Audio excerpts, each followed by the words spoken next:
Keď ma v polovici júna moja kamarátka oslovila s tým, že aby som jej doučila syna, pretože prepada z taliančiny, hovorila som si, že že to bude oriešok. Za 2,5 mesiaca dohnať celý rok strednej školy taliančiny, to hovorila som si, že OK, tak toto bude výzva. Navyše som doteraz nikdy nespolupracovala s človekom, ktorý je tak mladý, pretože 15 rokov mať a zároveň jednoducho túžbu učiť sa cez leto, asi by to k sebe veľmi nešlo, ale vyskúšala som to. S Maxim sme mali zo začiatku lekcie 2-krát týždenne a od júla sme potom zvýšili frekvenciu na 3-krát týždenne.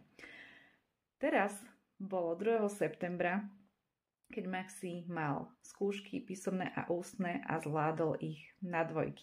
Z chalana, ktorý doteraz donedávna iba prepadal z taliančiny a prakticky nemal poriadne základy, sme za 2,5 mesiaca dohnali ročné stredoškolské učivo.